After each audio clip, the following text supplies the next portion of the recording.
Kakinada lions club elite ఆధ్వర్యంలో varicose veins కు ఉచిత వైద్య శిబిరం నిర్వహించడం అభినందనీయమని lions club past governor doctor Badam Balakrishna పేర్కొన్నారు. కాకినాడ ఎన్ఎఫ్సిఎల్ రోడ్లో గల doctor Badam Balakrishna clinical lab ప్రాంగణంలో lions club elite Hyderabad AVS hospital సంయుక్త ఆధ్వర్యంలో వెరికోజ్ వైన్స్ ఉచిత వైద్య శిబిరం జరిగింది. కార్యక్రమానికి ఎంవి శాస్త్రి అధ్యక్షత వహించగా Lions club past governor doctor Badam Balakrishna ముఖ్య అతిథిగా పాల్గొని రిబ్బన్ కత్తిరించి వైద్య శిబిరాన్ని ప్రారంభించారు. హైదరాబాద్కు ఏవిఎస్ హాస్పిటల్కు చెందిన వైద్యులు డాక్టర్ శ్రీచరణ్ పాల్గొని రోగులకు వైద్య పరీక్షలు నిర్వహించి చికిత్స విధానాలను సూచించారు. ఈ కార్యక్రమంలో lions club past governor Visweswararao, doctor Badam Balakrishna, clinical lab secretary Chitneedi Srinivas, MSRV Satyanarayana, KVR Varaprasad, TV Satyanarayana, Suryanarayana, BV రాఘవరావు, ఏవిఎస్ హాస్పిటల్ ప్రతినిధి శ్రీనివాస్, లయన్స్ క్లబ్ సభ్యులు పాల్గొన్నారు.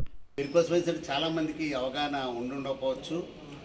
కాళ్ళు చేతులు కొన్ని చోట్ల నరాలు బ్లాక్ అయిపోయి మరి రక్త ప్రసరణ ఆగిపోయి మరి కాళ్ళు వాయడం, అలాగే నొప్పులు ఎక్కువ రావడం ఇవన్నీ ఇబ్బంది కలుగుతుంటుంది.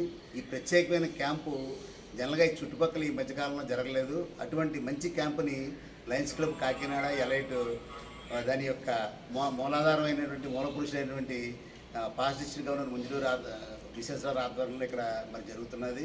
ఇక్కడ ఎంవి శాస్త్రి గారు లేదా ఎంవిఎస్ గారు అందరూ కూడా చాలామంది మరి ఈ క్యాంప్కి లయన్స్ క్లబ్ కాకినాడ ఎలైట్ తరఫున రావడం జరిగింది. ఈ క్యాంప్ యొక్క ప్రత్యేకత డాక్టర్ గారు ఈ పరీక్షించి ఉచితంగా పరీక్షించి మరి ఆపరేషన్ అవసరం అవుతుందా లేకపోతే లేజర్ ట్రీట్మెంట్ ద్వారా దాన్ని ట్రీట్మెంట్ చేయగలరని చెప్పి అవగాహన కల్పిస్తారు.